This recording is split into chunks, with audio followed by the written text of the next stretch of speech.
வணக்கம் ஃப்ரெண்ட்ஸ். பாண்டியன் ஸ்டோரில் என்ன நடக்குதுன்னு ஒரு நட பார்த்துட்டு வரலாம் வாங்க. செந்தில் வந்த பணத்தெல்லாம் வாரி எரிச்சிட்டான். எப்படி லோன் கட்ட போறான்னு பாண்டியன் சங்கடப்பட, அதே மாதிரி மீனாவும் சங்கடப்படுறாங்க. நீங்க எல்லாருக்கும் வாங்கிட்டு வந்தது சந்தோஷம்தான், ஆனா இப்படி தாம் தூம்னு செலவு பண்ணக்கூடாதுன்னு சொல்ல அதுக்கு ஏகப்பட்ட காரணம் சொல்லி மீனாவோட வாயை அடைச்சிடுறாரு செந்தில். சம்பளம் 37,500, செலவு 42 அப்படின்னு மீனா மலைச்சு போய் நிற்க தலைவனேடியிலிருந்து ஒரு பார்சல் எடுத்து மீனா கிட்ட நீட்டுறாரு செந்தில். இது வேறையாங்கிற மாதிரி மீனா பார்க்க, என்ன பார்க்குற, உனக்கு தான் நீட்டுறாரு. மீனா வாங்கவே இல்லை. அப்புறம் அவரே பேக் எடுத்து அதுக்குள்ள இருந்து ஒரு பேக் எடுத்து கொடுக்குறாரு. வாங்கி பார்க்குற மீனா ஹேண்ட் பேக்கு. இது எதுக்குன்னு கேட்குறாங்க. ஆஃபீஸ்க்கு எடுத்துட்டு போறதுக்கு தானே செந்தில் சொல்ல, அதான் ஏற்கனவே ஒன்று வாங்கி கொடுத்துருக்கீங்களே அப்படின்னு மீனா கேட்க, இதையும் வச்சுக்கங்கிறாரு செந்தில். இது என்னோட முதல் மாச சம்பள கிஃப்ட்னு அவர் சொல்ல, அதான் எனக்கு புடவை வாங்கி கொடுத்துட்டீங்களேங்கிறாங்க மீனா. ஏன் 2 கிஃப்ட் கொடுத்தா வாங்கிக்க மாட்டியா அப்படின்னு கொஞ்சம் கோவப்படுற செந்தில் நல்லா இருக்கான்னு பாருங்கிறாரு. எடுத்து பார்க்குற மீனா ஃபர்ஸ்ட் அதில் இருக்க ப்ரைஸை பார்த்துட்டு, ஏங்க என்னங்க இது 2000 5000, என்னங்க 5000 ரூபா போட்டிருக்கு அப்படின்னு மீனா பயங்கர அதிர்ச்சியாகி கேட்க, ஏய் உன்னோட ஒர்த்துக்கு 5000 ரூபாய்லாம் ரொம்ப கம்மி அப்படின்னு செந்தில் சொல்ல, ஏங்க இதை நீங்கள் வாங்காமல் வந்திருந்தா அட்லீஸ்ட் நீங்கள் பண்ணின செலவெல்லாம் உங்கள் சம்பளத்துக்குள்ளேயாவது முடிஞ்சிருக்கும்ல அப்படின்னு மீனா அதிர்ச்சியோடவே கேட்க, ஏய் மளிகை கடைக்காரனா வேலை பார்த்த என்ன கவர்மெண்ட் சம்பளம் வாங்குறவனா மாத்தினவண்ணி, உனக்கு தாராளமாக செய்யலாம்டி, பேசுகிறா பாரு பேச்சு அப்படின்னு செந்தில் அசால்ட்டா சொல்ல, இதுக்கு எக்ஸ்ட்ராவா 5000 ரூபா ஆயிருக்கே, அதுக்கு என்ன பண்ணியன்னு கேட்குறாங்க மீனா. அதெல்லாம் உனக்கு எதுக்கு அப்படின்னு செந்தில் கேட்க, சொல்லுங்க எனக்கு தானே வாங்கியிருக்கீங்க, நான் தெரிஞ்சுக்கணும்ல அப்படின்னு மீனா கேட்க, அது கூட வேலை செய்யறவர்கிட்ட கடை வாங்கினேன் அப்படின்னு கூசாம சொல்றாரு செந்தில். மீனா அப்படியே பார்த்துக்கிட்டே இருக்க, இப்ப என்ன திட்ட போறியான்னு கேக்குறாரு. முதல் மாச சம்பளமே இன்னைக்கு தான் வாங்கியிருக்கீங்க, அதுக்குள்ள ஆபீஸ்ல கடன்காரன் ஆயிட்டீங்க அப்படின்னு மீனா கேட்க, அடுத்த மாசம் சம்பளம் வரும்லடி, அதுல அவருக்கு கொடுத்துருவேன் அப்படின்னு செந்தில் சொல்ல, ஒரே மாசத்துல கடை வாங்குற அளவுக்கு கூட வேலை செய்யறவங்க கிட்ட பழகி வச்சிருக்கீங்க அப்படின்னு மீனா சொல்ல, கேள்வியா கேட்டு சாக அடிக்காத அப்படின்னு செந்தில் கொஞ்சம் கோவமா கத்த, இங்க பாருங்க நான் திரும்பவும் சொல்றேன்னு மீனா ஏதோ ஆரம்பிக்க, இங்க பாரு நீ எதுவும் சொல்ல வேண்டாம், ஏற்கனவே எங்க அப்பா ரொம்ப கடுப்பு ஏத்திட்டாரு, நீயும் கடுப்படிக்காத, கிஃப்ட் பிடிச்சிருக்குல்ல அப்படின்னு செந்தில் கேட்க, ரொம்ப பிடிச்சிருக்குங்கிறாங்க மீனா. கையை டப்புன்னு அடிச்சு கும்பிட்டு சந்தோஷம் அப்படிங்கிற செந்தில் அங்கிருந்து போக மீனா ரொம்ப கவலையோட செந்தில பார்த்துக்கிட்டு இருக்காங்க. ரூம்குள்ள வர்ற கதிர் சட்டையை மேல வச்சு அழகு பார்த்துட்டு இருக்காரு. ஆஹா சூப்பர் அப்படின்னு வச்சு பார்த்து திருப்பி பார்த்துட்டு இருக்காரு. பாத்தியா எங்க அண்ணன் வாங்கி கொடுத்த டிஷர்ட்ட அப்படின்னு கதிர் ராஜி கிட்ட காட்ட, மாமா எனக்கும் தான் கிஃப்ட் வாங்கி கொடுத்தாங்க அப்படின்னு ராஜி சொல்ல, அது கரெக்டு, ஆனா இது மாதிரி அழகான டிஷர்ட் வாங்கி தரலையே, எனக்கு பிடிச்ச கலர்ல கரெக்டா என் சைஸுக்கு அண்ணன் வாங்கி கொடுத்துருக்கு பாரு, பாத்தியா சூப்பரா இருக்கு, இதை போட்டுக்கிட்டு ரோட்ல போனேன்னு வச்சுக்கோ எல்லாரும் என்னதான் பார்ப்பாங்க அப்படின்னு கதிர் ரொம்பவே உற்சாகமா சொல்ல, ஒரு டிஷர்ட்டுக்கு எதுக்கு இம்புட்டு சீன் போடுற அப்படின்னு ராஜி கேட்க, ஏய் இது சாதாரண டிஷர்ட்லாம் கிடையாது அப்படின்னு சொல்ல, அப்படி என்ன ஸ்பெஷலுங்கிற மாதிரி ராஜி பாக்குறாங்க. இது என் ஃபேவரட் டிஷர்ட், என் அண்ணன் முதல் சம்பளத்துல வாங்கின முதல் கிஃப்ட், இது எனக்கு பெரிய விஷயம்தான் அப்படின்னு கதிர் பெருமை அடிக்க, ஓஹோ அப்படின்னு பார்த்துட்டு இருக்காங்க ராஜி. ஆமா உனக்கும் தான் ஒரு அண்ணன் இருக்கானே, அவன் ஏதாவது வாங்கி கொடுத்துருக்கானா அப்படின்னு கதிர் அசால்ட்டா கேட்டுட ராஜியோட முகம் மாறி போயிடுது. சித்தி சொன்னது அண்ணனோட நிலைமைன்னு என்னென்னமோ அவங்க மனசுக்குள்ள வருது. அதை பார்த்ததுதான், ஐய தேவையில்லாம வாயை விட்டுட்டியடா கதிர் அப்படின்னு கதிர் பின்மண்டையில தட்டிக்கிறாரு. சரி சாரி, நான் உன் அண்ணனை பத்தி பேசணும்னு நினைச்செல்லாம் பேசல அப்படின்னு கதிர் சொல்ல, பரவாயில்ல, நானே அவனை பத்தி உங்ககிட்ட பேசணும்னு தான் நினைச்சேன், நீயே பேச்ச ஆரம்பிச்சு வச்சுட்ட. நான் இன்னைக்கு என் சித்திய கோவில்ல பார்த்தேன்னா எதேச்சையெல்லாம் பார்க்கல, அவங்க என்ன வர சொல்லி நான் போய் பார்த்தேன். எங்க அண்ணன் விஷயமா பேசதான் அவங்க என்ன வர சொல்லி இருந்தாங்க. எப்படியாவது வீட்டுல உங்க எல்லார்கிட்டையும் பேசி கேஸ வாபஸ் வாங்க முடியுமான்னு கேட்டாங்கன்னு ராஜி சொல்லி முடிச்சிடுறாங்க. என்ன அப்படின்னு அதிர்ச்சியோட பார்த்துக்கிட்டே இருக்காரு கதிர். கதிர் எதுவும் பேசாம கோமா ஷர்ட்டு காலரை இழுத்து விட்டுட்டு டிஷர்ட் அங்க வச்சுட்டு வெளியே போக, என்ன எதுவுமே சொல்லாம போறேன்னு ராஜி கேக்குறாங்க. நீயும் உன் சித்தியும் உங்க அண்ணனை பத்தி பேசியிருக்கீங்க, இதுல நான் சொல்றதுக்கு என்ன இருக்குன்னு கேக்குறாரு கதிர். நானும் ஒன்னு விருப்பப்பட்டெல்லாம் போய் பேசல, சித்தி தான் வர சொன்னாங்க, இந்த ஒரு உதவியாவது நீ பிறந்த வீட்டுக்காக பண்ணுன்னு கேட்டாங்க அப்படின்னு ராஜி சொல்ல, சரி நீ என்ன பண்ணலான்னு இருக்கேன்னு கேக்குறாரு கதிர். நான் என்ன பண்ணணும்னு ராஜி கேட்க அதை என்கிட்ட கேட்டான்னு தோலை குலுக்குறாரு அவரு. வேற யார்கிட்ட என்ன கேட்க சொல்ற அப்படின்னு ராஜி கேட்க, உங்க குடும்ப விஷயத்துல நானெல்லாம் குறுக்க வரமாட்டேன்ப்பா அப்படின்னு கதிர் சொல்ல ராஜிக்கு கொஞ்சம் சுறுசுறுன்னு வருது. இங்க பாரு, இது மாதிரி உனக்கும் எனக்கும் சம்பந்தமே இல்லாத மாதிரி பேசாதங்கிறாங்க. இங்க பாரு, என்னதான் இருந்தாலும் குமரவேல் உன்னோட அண்ணன். அவன் ஜெயிலுக்கு போனா உனக்கும் கஷ்டமா தான் இருக்கும்னு நீ பல தடவை என்கிட்ட சொல்லி இருக்க. அண்ணன் மேல இருக்க பாசத்துல நீ அவனை காப்பாத்தணும்னு நினைக்கலாம், அவனுக்காக நீ நம்ம வீட்டுல பேசலான்னு கூட நினைக்கலாம் அப்படின்னு கதிர் சொல்ல, நான் சொல்றத கொஞ்சம் கேளுங்கிறாங்க ராஜி. இரு நான் சொல்லி முடிச்சுடுறேன் அப்படிங்கிற கதிர், அவனுக்காக நீ பேசணும்னு நினைக்கிறது உன்னோட விருப்பம், அதை நீ செய்யணும் நான் சொல்ல மாட்டேன், செய்யாதன்னு சொல்ல மாட்டேன். ஆனா இந்த மொத்த விஷயத்துல நான் குமாருக்கு எதிராக தான் இருப்பேன். நீ அவனுக்காக வீட்டில் பேசும்போது நான் அவனுக்கு எதிராக தான் இருப்பேன் அப்படின்னு கதிர் அவரோட நிலைய சொல்லிட்டு இருக்க, நான் சொல்றதை தான் கொஞ்சம் கேளுங்கிறாங்க ராஜி. அவன் மேல கொடுத்த கேஸை வாபஸ் வாங்க கூடாதுன்னு நான் வீட்டில் சொல்லுவேன். அது மட்டும் இல்லை, அவன் வாழ்நாள் முழுக்க ஜெயில இருக்கிறதுக்கு என்னெல்லாம் பண்ணணுமோ அதுக்கு என்னென்ன பண்ணணுமோ பண்ணுங்கன்னு சொல்லுவேன் அப்படின்னு கதிர் சொல்லிட்டு இருக்க, என்னை பேச விடாம நீயாவே பேசிக்கிட்டே போற, என்னை பேச விடுவியா மாட்டியாங்கிறாங்க ராஜி. அப்பயும் அடங்காத கதிர், எல்லாத்தையும் மீறி அவன் ஜெயில இருந்து வந்தான்னு வையன், அவனுக்கு நானே தண்டனை கொடுப்பேன், அவனை நானே கொன்னு போட்டுடுவேங்கிறாரு கதிர். ஏய், நான் எங்க அண்ணனுக்காக பேச போறேன்னு உங்ககிட்ட சொன்னேனா அப்படின்னு ராஜி கேட்க, நீ பேசினாலும் கவலை இல்லைன்னு தான் சொல்றேன் அப்படின்னு கதிர் கத்த, எதுக்கு இப்படி யார்கிட்டயோ பேசுற மாதிரி என்கிட்ட பேசிட்டு இருக்கிற அப்படின்னு ராஜி கேட்க, அவன் ஒரு பொறுக்கி, அவன் மேலேயே உனக்கு அவ்வளவு பாசம் இருக்கும்போது ஒரு அப்பாவியா பாதிக்கப்பட்ட என் தங்கச்சி மேல எனக்கு எவ்வளவு பாசம் இருக்கும், அவ வாழ்க்கையை கெடுத்தவனுக்கு தண்டனை வாங்கி கொடுக்கணும்னு நினைக்கிறது தப்பான்னு கேட்கிறாரு கதிர். தப்பு இல்லைன்னு நான் சொல்லவே இல்லையே, இந்த விஷயத்துல நானும் அரசி பக்கம் தான் நிக்கிறேன், நீ நினைக்கிற மாதிரி என் அண்ணன் பக்கம்லாம் நான் கிடையாதுன்னு ராஜி சொல்லிட்டு இருக்கும் போது, ஏய் நீ யாரு பக்கத்துல வேணா நில்லு, அதை பத்தியெல்லாம் எனக்கு கவலை இல்லைங்கிறாரு கதிர். ராஜிக்கும் ரொம்பவே கோவம் வந்துடுது. உன்னெல்லாம் ஒரு ஆளுன்னு மதிச்சு பேசினேன் பாரு, என்ன சொல்லணும், என் சித்தி என்னைய அந்த திட்டினாங்க, உன்னாலதான் என் குடும்ப சந்தோஷமே போச்சு, உன்னாலதான் என் பையன் ஜெயிலுக்கு போனான்னு திரும்ப திரும்ப சொன்னாங்க. இது எல்லாத்தையும் கேட்டுக்கிட்டு மனசா கல்லாக்கிக்கிட்டு அண்ணன் பக்கம் நிக்கவே முடியாதுன்னு சொல்லிட்டு வந்தேன் அப்படின்னு சொல்லிட்டு மூச்சு வாங்கிட்டு நிக்கிறாங்க ராஜி.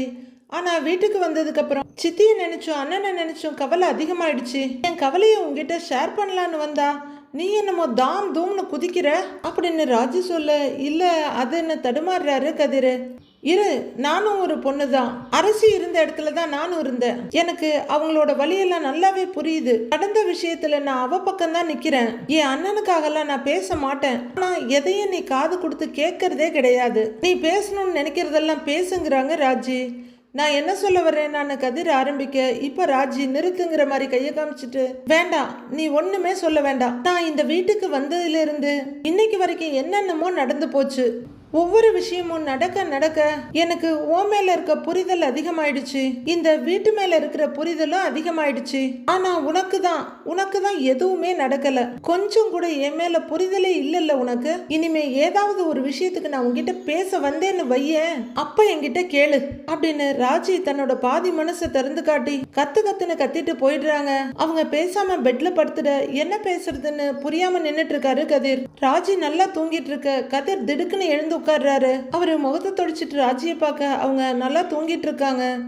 கொஞ்சம் அவசரப்பட்டு பேசிட்டோமோ அப்படின்னு யோசிக்கிற கதிர், பேசிட்டோம் தான், தப்பு பண்ணிட்டோம், இனிமேலாவது வாயை கொஞ்சம் கண்ட்ரோல் பண்ணணும் அப்படின்னு தனக்குத்தானே சொல்லிக்கிறவரு மொபைல் எடுத்து பார்த்துட்டு மறுபடியும் படுத்துடுறாரு. மறுநாள் காலையில சூரியன் உதிக்கிறாரு. கதிர் லைட்டா தூக்கம் கலைஞ்சி எழுந்து மொபைல் எடுத்து பாக்குறாரு மணி என்னன்னு. மணியை பார்த்துட்டு ராஜியோட கட்டில் பக்கம் திரும்ப அவங்க இன்னும் தூங்கிட்டு இருக்கிறாங்க. வழக்கமா என்னை விட சீக்கிரமா எந்திரிச்சிருவா, இன்னைக்கு இப்படி தூங்குறா அப்படின்னு யோசிக்கிற கதிர், ஓ மேடம் கோவத்துல தூங்குறாங்களோன்னு அவரே ஒரு பதில கண்டுபிடிக்கிறாரு. தூங்கட்டும் இன்னொரு 5 நிமிஷம் தூங்கட்டும் அப்படின்னு தனக்கே சொல்லிக்கிற கதிர் வெளியே போய் ஃபேஸ் வாஷ் பண்ணிட்டு முகத்தெல்லாம் தொடச்சிட்டு உள்ளர வந்து பார்க்க இன்னும் ராஜி தூங்கிட்டு இருக்காங்க. என்ன இன்னும் எழுந்திருக்கலையா இவ அப்படின்னு சொல்லிக்கிட்டே பாய் தலைவாணி எல்லாம் மடிச்சு எடுத்து வைக்கிறாரு. ராஜி டைம் ஆச்சு பாரு அப்படின்னு கதிர் கூப்பிட ராஜி துளி கூட அசையாம அப்படியே படுத்திருக்காங்க. மெதுவா தொட்டு ராஜின்னு கூப்பிட எந்த ரியாக்ஷனும் இல்ல. உடனே 2 அடி பட்டுன்னு வச்சு ராஜின்னு கத்துறாரு. ராஜி பதறி அடிச்சு எழுந்து உட்கார குட் மார்னிங்னு சிரிச்சிட்டே சொல்றாரு. ராஜி அப்படியே பார்த்துட்டு இருக்க ஒரு பொறுப்பான போலீஸ்காரங்க இப்படிலாம் தூங்கலாமா அப்படின்னு கேட்க ராஜி எந்த பதிலும் சொல்லாம முறைச்சு பார்த்துட்டே இருக்காங்க. வா நம்ம கிரவுண்டுக்கு போலாம், பிராக்டிஸ் பண்ணலான்னு கூப்பிடுறாரு கதிர். நான் வரலங்கிறாங்க ராஜி. ஏன்னு கதிர் கேட்க, வரலங்கிறல்ல, வரலன்னா விடுங்கிறாங்க அவங்க. அப்படியெல்லாம் விட முடியாது, நீ காரணம் சொல்லணும். அந்த காரணம் ஏத்துக்க முடியற மாதிரி இருந்தா யோசிச்சு முடியுமா முடியாதான்னு சொல்றேன், இல்லன்னா விட மாட்டேங்கிறாரு கதிர். என்னை புரிஞ்சுக்காத, என்னை யாரோ ஒருத்தர மாதிரி நடத்துறவங்க கிட்டலாம் கூட எல்லாம் என்னால எங்கேயும் போக முடியாது அப்படிங்கிற ராஜி மறுபடியும் ஜாலியா படுத்துக்கிறாங்க. நான் உன்னை தூங்க விட்டுருவேனா பாரு அப்படிங்கிறவர் மறுபடியும் அவங்களோட கையை தொட்டு ராஜி எழுந்துருன்னு கத்துறாரு. சி அப்படின்னு கையை தட்டி விடுறாங்க. ஆனா அசராம மறுபடியும் எழுப்பி உட்கார வச்சு, உட்காரு ராஜி உட்காருங்கிறாரு கதிர். ராஜி ஈ அப்படின்னு பயங்கர சலிப்போட உட்கார. ராத்திரி ஒரு சண்டை நடந்தா காலையில அதை அப்படியே விட்டுறணும் அப்படின்னு கதிர் சொல்ல, காயப்படுத்தினது நீ மறந்துடுவ, காயப்பட்ட நான் எப்படி மறக்க முடியும்? நான் யாரோ ஒருத்திங்கிற மாதிரி தானே பேசுனேன், நான் எடுக்கிற முடிவுக்கும் உனக்கும் எந்த சம்பந்தமும் இல்லைங்கிற மாதிரி தானே பேசுனேன். அப்புறம் எதுக்கு இப்ப என்ன கிரவுண்டு கூப்பிடுற? நான் பிராக்டிஸ் பண்ணுனா உனக்கு என்ன, பண்ணலன்னா உனக்கு என்ன, போலீஸ் ஆனா உனக்கு என்ன, ஆகலன்னா உனக்கு என்ன அப்படின்னு ராஜி கேள்வியா கேட்க, சூப்பர் ராஜி, செம்மையா என்கொயரி பண்றியே, இப்படியெல்லாம் கேள்வி கேட்டா குற்றவாளி தெரிச்சு பயந்து ஓடிடுவான், இப்பவே உனக்கு போலீஸ் தோரணை வந்துருச்சு அப்படின்னு கதிர் சொல்லிட்டு இருக்க. என்ன கடுப்பேத்தாத, உன் மேல நான் செம்ம கோவத்துல இருக்கேங்கிறாங்க ராஜி. அதை துளி கூட சட்டை பண்ணாத கதிர், அதை பத்தி எல்லாம் போற வழியில பேசிக்கலாம், இல்ல போயிட்டு வந்து கூட பேசிக்கலாம், வா கிரவுண்டு கண்டிப்பா போகணும் வான்னு கூப்பிடுறாரு. போலாம் வா அப்படின்னு சொல்ல, நான் வரலங்கிறாங்க ராஜி. ஏய் இப்ப வரப்போறியா இல்லையா நீன்னு கதிர் கேட்க, வரலன்னு கத்துறாங்க ராஜி. மண்டையிலேயே கொட்டுவேன், எழுந்துரு அப்படின்னு கொட்டுறதுக்கு கைய ஓங்கிட்டு வர்ற கதிர், எந்திரின்னு சொல்றேன்ல, எந்திரின்னு மிரட்டிட்டு இருக்காரு. ராஜி வேண்டா வெறுப்பா எழுந்து நிக்க, உனக்கு இன்னும் 10 நிமிஷம் தான் டைம், ஒழுங்கா கிளம்பி கிரவுண்டுக்கு வா, பிராக்டிஸ் பண்ணணும் அப்படின்னு கதிர் சொல்ல, நீ சொன்னா நான் கேட்கணுமாங்கிறாங்க ராஜி. ஆமா நான் சொன்னா நீ கேட்கணும், போய் ஒரு வார்த்தை பேசாம கிளம்பி வர்ற வழியை பார், போ அப்படின்னு கதிர் சொல்லிட்டு இருக்க. ராஜி அங்கேயே நின்று பார்த்துட்டு இருக்காங்க. என்ன முறைக்கிற, நீ முறைச்சா நான் பயந்துருவேனா, போய் ரெடி ஆயிட்டு வாங்குறாரு கதிர். ராஜி அப்படியே தூக்க கலக்கமும் கோவமா நடக்க, ஏய் இரு, என்ன எதையுமே எடுக்காம போற, இரு உன்னை வச்சுக்கிட்டு என்ன பண்ண போறேனோ தெரியலன்னு புலம்பிட்டு கதிர் போய் அவங்களோட பிராக்டிஸ் ட்ரெஸ் எடுத்துட்டு வந்து கொடுத்து, இந்தா இதெல்லாம் யார் எடுப்பாங்க, டிஷர்ட்டு ட்ராக்கு இந்தா அப்படின்னு கதிர் நீட்ட. வேண்டா விருப்பா அதை வாங்கிக்கிறாங்க ராஜி. போய் ரெடி ஆயிட்டு வா, கிரவுண்டுக்கு போகணும்னு அர்ஜென்ட் படுத்துறாரு கதிர் டிஷர்ட்டை ஒரு உதற எம்மாடியோ அப்படின்னு பயந்து ஒரு ஸ்டெப் பின்னாடி போறாரு கதிர். ராஜி அங்க இருந்து போயிட, சரியான தொட்டா சினுங்கியா இருக்காளே இவ அப்படின்னு யோசிக்கிற கதிர் ராஜியோட நினைப்புல லைட்டா சிரிக்கிறாரு. வீட்டுல வடிவு மாறி பாட்டி 3 பேரும் டைனிங் டேபிள்ல உட்காந்து ஏதோ பண்ணிட்டு இருக்காங்க. அப்போ முத்துவேல் போன்ல பேசிக்கிட்டே, ரொம்ப சந்தோஷங்க, வரலாங்க அப்படின்னு பேசிக்கிட்டே அங்க வர்றவரு, சக்தி சக்தி என்ன கூப்பிடுறாரு. என்ன முத்துன்னு பாட்டி கேட்க, இருமா சக்தி வரட்டும் சொல்றேங்கிறாரு. சக்தி படியில இறங்கி வந்து சொல்லுங்கன்னு கேக்குறாரு. பொண்ணு வீட்டுக்காரங்கிட்ட பேசின அப்படின்னு முத்துவேல் சொல்ல, சக்திவேல் கொஞ்சம் கண்ணில் ஆர்வமும் உதட்டுல சிரிப்புமா பாக்குறாரு. மாரியும் டக்குன்னு நிமிந்து பாக்குறாங்க. வடிவு பாட்டின்னு எல்லாரும் பாக்குறாங்க. இன்னைக்கு சாயங்காலமே வர்றாங்களான்னு சொல்ல, சக்திவேல் முகம் முழுக்க புன்னகையோடு நிக்கிறாரு. மாரி கொஞ்சம் திக்குன்னு பாட்டிய பார்க்க, பாட்டி ரொம்பவே திக்குன்னு பாக்குறாங்க. சரிண்ணே அந்த கேஷ் விஷயம் பத்தி சொல்லிட்டீங்களானே அப்படின்னு சக்தி கேட்க, நேர்ல பேசிக்கலாம் விடு சக்திங்கிறாரு முத்துவேல். சரிண்ணே அப்படின்னு ரொம்ப ஆர்வமா சக்திவேல் சொல்ல, முத்து இப்பவும் ஒன்னும் கெட்டு போயிடலப்பா, யார்கிட்டயோ போய் குமாருக்கு பொண்ணு கொடுங்கன்னு கேட்டுட்டு நிக்கிறதுக்கு பதிலா நம்ம பாண்டியன் வீட்டுல அப்படின்னு பாட்டி சொல்லிட்டு இருக்கும் போதே, ஏன் ஆத்தா அந்த பரதேசி பாண்டியன் வீட்டுல போய் நிக்க சொல்றியா அப்படின்னு சக்திவேல் கேக்குறாரு. ஏன்பா சக்தி, நான் சொல்றத கொஞ்சம் கேளுப்பா, உன் கோவத்தெல்லாம் கொஞ்சம் மூட்டை கட்டி வச்சுட்டு நான் சொல்றத கொஞ்சம் கேளுங்கிறாங்க பாட்டி. ஊரை பொறுத்த வரைக்கும் அந்த புள்ள அரசி நம்ம குமாருக்கு பொண்டாட்டியா இந்த வீட்டில் வந்து வாழ்ந்துட்டாயா, இனி அவளுக்கு வேற ஒரு இடத்துல எல்லாம் கல்யாணம் காட்சின்னு நடக்குமாப்பா சொல்லு அப்படின்னு பாட்டி கேட்க, ஆத்தா அவளுக்கு கல்யாணம் நடந்தா என்ன நடக்காட்டி என்ன, அதை பத்தி நமக்கு என்ன ஆத்தா அப்படின்னு சக்திவேல் கேட்க, சரிடா அவ கல்யாணத்தை விடு, அவளுக்கு நம்ம குமார் பண்ணது பாவம் துரோகம் இல்லையா சொல்லு அப்படின்னு பாட்டி கேட்க, தெரியாம தான் கேக்குறேன், என் பிள்ளைய கரிச்சு கொட்டலன்னா உங்க யாருக்கும் தூக்கம் வராதான்னு கேக்குறாரு சக்திவேல். ஏண்டா நடக்காதது எதையும் சொல்லலையேடா அப்படின்னு பாட்டி கேட்க, குமார் ஒண்ணுமே எதுவுமே அவனுக்காக பண்ணல, நம்ம எல்லாரையும் யோசிச்சு நமக்கு நடந்த துரோகத்தை யோசிச்சு பழி வாங்கறதுக்காக தான் அவன் அப்படி செஞ்சான். கடைசியில் அவ தான் இவனுக்கு பெரிய ஆப்பா வச்சுட்டு போயிட்டா. எல்லாரையும் ஏமாத்தி இந்த வீட்டில் உட்காந்து நல்லா ஓசி சோறு தின்னுட்டு போனவளை கல்யாணம் பண்ணி கூட்டிட்டு வரணுமாம்ல.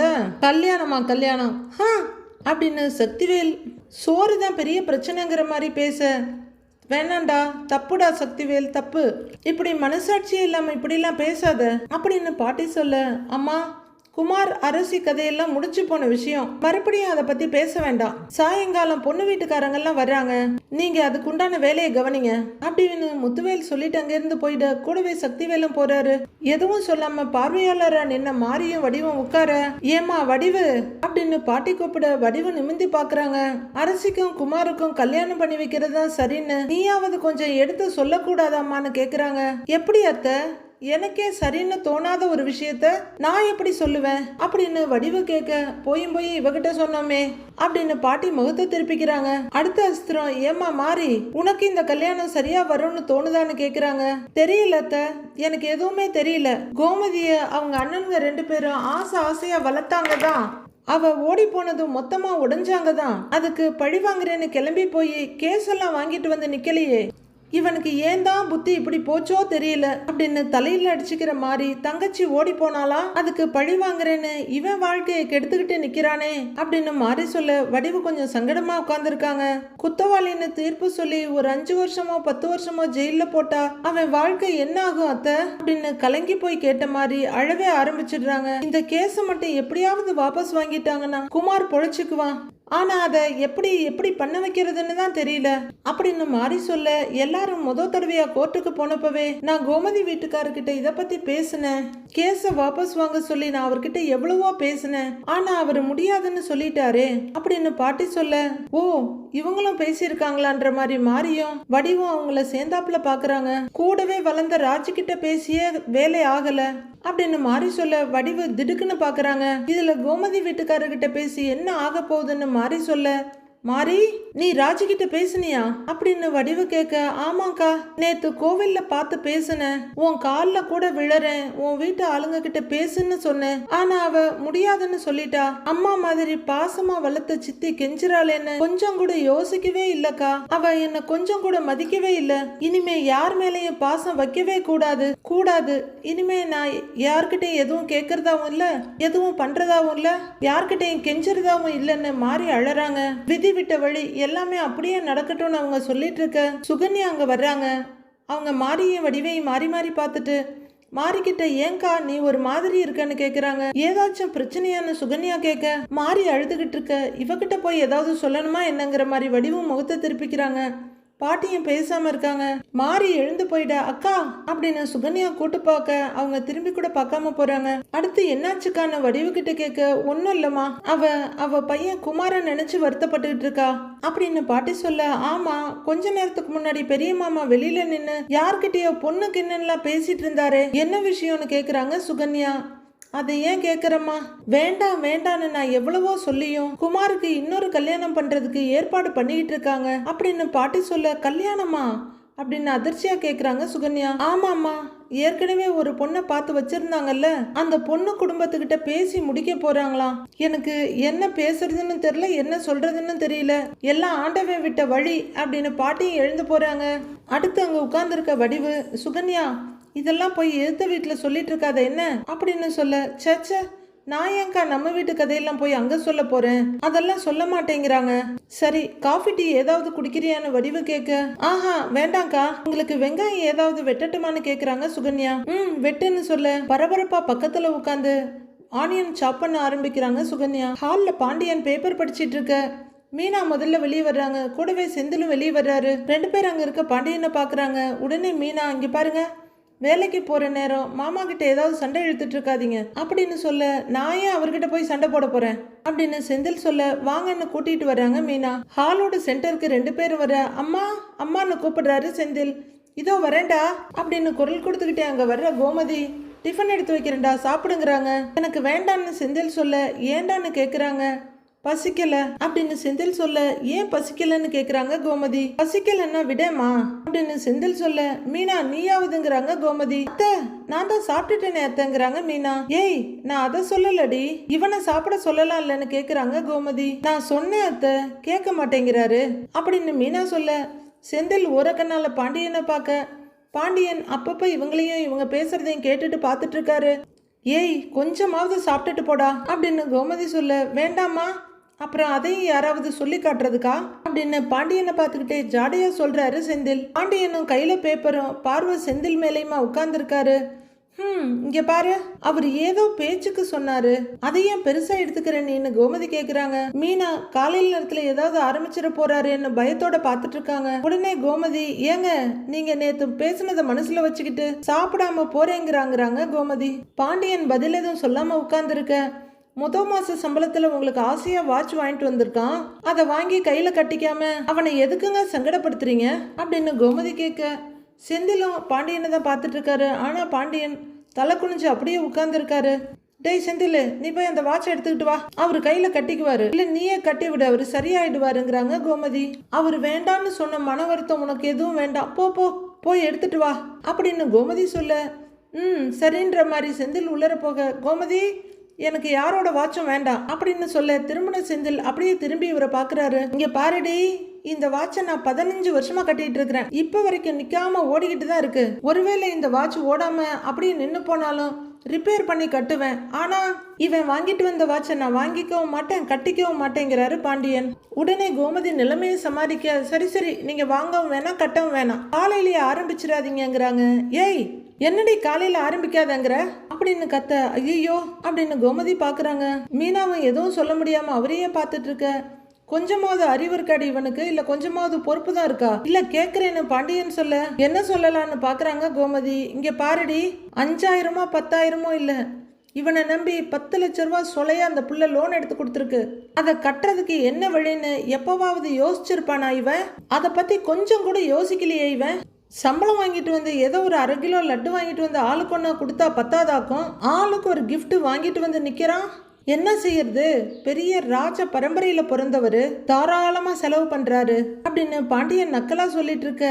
ஏங்க லோன் கட்டணும், செலவுக்கு பணம் வேணும்னுலாம் அவனுக்கு தெரியுங்க, அவன் சின்ன குழந்தெல்லாம் ஒன்றும் இல்ல, அவன் விஷயத்தை அவன் கரெக்டா பாத்துக்குவாங்கங்கிறாங்க கோமதி. அவன் சின்ன குழந்தையெல்லாம் இல்லடி, அதை விட மோசம். இந்த மாதிரி ஒரு குடும்பத்துல திட்டம் போடாம வாழ்றவன நான் என் வாழ்க்கையிலேயே பார்த்ததே இல்லை கோமதி. நம்ம குடும்பத்துல எப்படி சம்பாதிக்கிறோம், எந்தெந்த வழியிலெல்லாம் வருமானம் வருது, எப்படி மிச்சம் வைக்கிறோம், இதையெல்லாம் பார்த்துக்கிட்டு தானே இருக்கிறான். இதையெல்லாம் பார்த்ததுக்கு அப்புறமும் எப்படி ஊதாரித்தனமா செலவு பண்ண இவனுக்கு மனசு வருது அப்படின்னு பாண்டியன் கேட்க, ஐயோ இவங்க 2 பேருக்கு இடையில நான் மாட்டிக்கிட்டு அப்படின்னு காதுகிட்ட கைய கொடுத்து அப்பாவிய முகத்தை வச்சுட்டு நிக்கிறாங்க கோமதி. சரி இதுக்கு மேல விட்டா பிரச்சனை பெருசாயிடும்னு நினைக்கிற மீனா கொஞ்சம் முன்னாடி வந்து, மாமா அவர் பண்ணினது தப்புதான் மாமா, ஏதோ முதல் மாசம் சம்பளம் வாங்கின சந்தோஷத்துல கொஞ்சம் கண்ணு மண்ணு தெரியாம நடந்துகிட்டாரு அப்படின்னு மீனா சொல்ல, இல்லப்பா மீனா நான் என்ன சொல்ல வர்றேன்னா அப்படின்னு பாண்டியன் ஆரம்பிக்க, நீங்க சொல்றது எல்லாமே எனக்கு புரியுது மாமா, இனிமே இந்த மாதிரி எதுவும் நடக்காது, நான் பாத்துக்கிறேங்கிறாங்க மீனா. சரிப்பா இப்படியே எல்லாரும் ஆளாளுக்கு அவனுக்கு முட்டு கொடுங்க, அவன் உருட்டுவான்ற மாதிரி பாக்குறாரு பாண்டியன். செந்தில ஒரு பார்வை பார்த்துட்டு, நான் அவருக்கு சொல்லி புரிய வச்சுக்கிறேன் மாமா அப்படின்னு மீனா சொல்ல, புரிஞ்சுக்கிட்டா அவனுக்கும் நல்லது, நம்ம குடும்பத்துக்கும் நல்லது அப்படின்னு பாண்டியன் சொல்ல, புரிஞ்சுக்குவாரு மாமா அப்படின்னு மீனா அவசரமா சொல்றாங்க. போலாமாங்கன்னு செந்தில பார்த்து கேட்க, உம்முங்கிறாரு அவரு. அம்மா நாங்க கிளம்புறோமா அப்படின்னு செந்தில் சொல்ல, அச்சச்சோ புள்ள சாப்பிடாம போகுதேங்கிற மாதிரி பார்த்துட்டு நிக்கிறாங்க கோமதி. செந்தில் நடக்க ஆரம்பிக்க, வரேன் அத்தை வரேன் மாமா அப்படின்னு மீனா சொல்ல, சரிப்பா பாத்துங்கிறாரு பாண்டியன். கோமதியும் பார்த்து அப்படிங்கிறாங்க. அவங்க 2 பேரும் கிளம்பி போயிட இவங்க 2 பேரும் ஒரு சங்கடமான மௌனத்துல இருக்காங்க. ஏங்க வேலைக்கு போற புள்ள இப்படிதான் பேசி அனுப்புவீங்களா அப்படின்னு கோமதி வந்து நின்னு கேட்க, ஏய் எல்லாம் எனக்கு தெரியும், நீ போய் உன் வேலையை பாருங்கிறாரு பாண்டியன். ஷோ சே அப்படின்னு கோமதி கிச்சனுக்கு திரும்ப, சும்மா கோளாறு சொல்ல வந்துட்டா அப்படின்னு பாண்டியன் வெறுப்போட உட்கார்ந்துருக்க. செந்தில் வெளியே வந்து வண்டி எடுக்கிறாரு. வண்டிக்கிட்ட வர்றவர் கையில இருக்க பேக லொட்டுன்னு டேங்க்ல அடிச்சுட்டு, அவரு சொல்றதெல்லாம் மனசுல ஏத்திக்காதடா செந்திலு, கூல் கூல் கூல் அப்படின்னு அவரையே கன்வின்ஸ் பண்ணிட்டு நிக்க மீனா வர்றாங்க. போலாமா அப்படின்னு செந்தில் கேட்க, மீனா அம்முங்கிறாங்க. வண்டியை ஸ்டார்ட் பண்ணி ரேஸ் கொடுத்துக்கிட்டே உட்காருன்னு சொல்ல மீனா உட்காடுறாங்க. வண்டி இங்க இருந்து கிளம்புது. வீட்டுக்குள்ள அரசி உட்காந்து பேப்பர் படிச்சுட்டு இருக்க. மயிலு ஆனியன் சாப் பண்ணிட்டு இருக்காங்க. கேரட்டை தூள் சீவி அதை ஒரு துண்டு கட் பண்ணி இந்த அரசின்னு நீட்ட தேங்க்ஸ் அண்ணின்னு வாங்கிக்கிறாங்க அரசி. பசிக்குதான்னு மயிலு கேட்க இல்லை என்னங்கிறாங்க அரசி. பசிக்குதுன்னா சொல்லு, நான் ஏதாவது செஞ்சு தரேன் அப்படின்னு மயிலு சொல்ல சரின்னு அரசி தலையாட்டுறாங்க. வீட்டில் தக்காளி சோளம் எல்லாம் இருக்கு, ஏதாவது நல்ல ஆரோக்கியமா ஒரு சாலட் பண்ணி கொடுக்குறேன் அப்படின்னு மயிலு கேட்க சாலடா, அதெல்லாம் நான் சாப்பிடவே மாட்டேன் அண்ணிங்கிறாங்க அரசி. அப்போ பஜ்ஜி போட்டு தருவான்னு மயிலு கேட்க சாயந்தரமா போட்டு கொடுங்கன்றாங்க அரசி. சரின்னு சொல்லிட்டவங்க கேரட்டை தோல் சீவிட்டு இருக்க. அப்பப்பா ஏப்ரல் மே மாசத்துல தான் வெளியே போக முடியாதுன்னு பார்த்தா ஆகஸ்ட் மாசம் ஆகுது, இப்பவும் வெளியில போக முடியல அப்படின்னு விசிறிக்கிட்டே வந்து வாட்டர் கேன் எடுத்து தண்ணி குடிக்கிறாங்க சுகன்யா. வெயில் அந்த போடுது. அப்பா அப்படின்னு அவங்க சேர்ல உட்காடுறாங்க. இம்புட்டு புலம்புற அளவுக்கு எங்க போயிட்டு வர்றீங்க அப்படின்னு மயிலு கேட்க என் அக்கா வீட்டுக்கு தாங்கிறாங்க சுகன்யா. மயிலும் கேரட்டை சாப்பிட்டுக்கிட்டே அரசி அவங்கள பாக்குறாங்க. சரிதான் போச்சு போங்க, 10 அடி வச்சா உங்க அக்கா வீடு, அதுக்கு இம்புட்டு புலம்புறீங்களா, இதெல்லாம் உங்களுக்கே ஓவரா இல்லைன்னு கேக்குறாங்க மயிலு. எனக்கு வெயில் எல்லாம் பெருசா ஆகாது மயிலு அப்படின்னு சுகன்யா சொல்ல ஆமா உங்க அக்கா வீட்டுல எல்லாரும் எப்படி இருக்காங்கன்றாங்க மயிலு. அதை ஏன் கேக்குற, அவங்க என்ன பண்றாங்கன்னு எனக்கு ஒண்ணுமே புரியல. குமாரி எப்படியாவது இந்த கேஸ்ல இருந்து வெளியே கொண்டு வர ஒரு பக்கம் முயற்சி பண்றாங்க, இன்னொரு பக்கம் அவனுக்கு கல்யாணம் ஏற்பாடு பண்றாங்க அப்படிங்கிற சுகன்யா அப்படியே நைஸா ஒரு ஓர பார்வையை அரசிய பாக்குறாங்க. அவங்க எனக்கும் இதுக்கும் சம்பந்தம் இல்லைங்கிற மாதிரி தலைக்கு கையை முட்டு கொடுத்துக்கிட்டு மொபைல பாத்துட்டு இருக்காங்க. அரசின்னு கூப்பிட நிமித்து பாக்குறாங்க. நான் சொல்றது கேட்டுச்சா அப்படின்னு சுகன்யா கேட்க கேட்டுச்சு அப்படின்னு அரசி சொல்ல நீ எதுவுமே சொல்லல அப்படின்னு சுகன்யா கேட்க ஊர்ல ஒரு நாளைக்கு 50 பேத்துக்கு கல்யாணம் ஆகுது, எல்லா கல்யாணத்துக்கும் நான் கருத்து சொல்லிட்டு இருக்க முடியுமா என்ன அப்படின்னு அரசி கேட்க இல்ல அரசி அது அப்படின்னு சுகன்யா சொல்ல நிறுத்துங்கன்ற மாதிரி கையை நீட்டுறாங்க அரசி. விடுங்க, இப்ப எதுக்கு அவனை பத்தி அரசிக்கிட்ட பேசிக்கிட்டு அப்படின்னு மயிலு சொல்ல எப்படியும் சட்டுப்புட்டுன்னு கல்யாணத்தை பேசி முடிச்சிருவாங்க போல அப்படின்னு சுகன்யா சொல்ல எனக்கு ஒண்ணுதான் புரியல, அவனுக்கெல்லாம் யாரு தான் பொண்ணு கொடுப்பாங்கன்னு கேக்குறாங்க மயிலு. ஏற்கனவே அவனுக்கு பொண்ணு பார்த்து வச்சிருந்தாங்களாமே, அந்த பொண்ணை தான் பேசி முடிக்க போறாங்களாம் அப்படின்னு சுகன்யா சொல்ல நடந்த கதையெல்லாம் அவங்களுக்கு தெரியுமான்னு கேக்குறாங்க மயிலு. ஊருக்கே தெரிஞ்சு போச்சு, அவங்களுக்கு மட்டும் தெரியாம இருக்குமா என்ன அப்படின்னு சுகன்யா சொல்ல கோர்ட்ல கேஸ் போயிட்டு இருக்க விஷயம் அப்படிங்கிறாங்க மயிலு. அதுவும் அவங்களுக்கு தெரிஞ்சிருக்கும் அப்படின்னு சுகன்யா சொல்ல அப்படின்னு பெருமூச்சு விடுற மயிலு பேசாம ஆம்பளையாவே பிறந்திருக்கலாம் போல அப்படின்னு சொல்ல ஏன் அப்படி சொல்றேன்னு கேக்குறாங்க சுகன்யா. பின்ன என்னங்க, என்ன தப்பு வேணாலும் பண்ணலாம், பொய் சொல்லலாம், ஏமாத்தலாம், அடுத்தவங்க வாழ்க்கையை அழிக்கலாம், போலீஸ் ஸ்டேஷனுக்கு போலாம், ஜெயிலுக்கு போலாம், இவ்வளோத்தையும் பண்ணிட்டு எதுவுமே நடக்காத மாதிரி கல்யாணமும் பண்ணிக்கலாம், அப்புறம் நல்லபடியா வாழலாம், ஊர் உலகம் எதுவுமே சொல்லாது.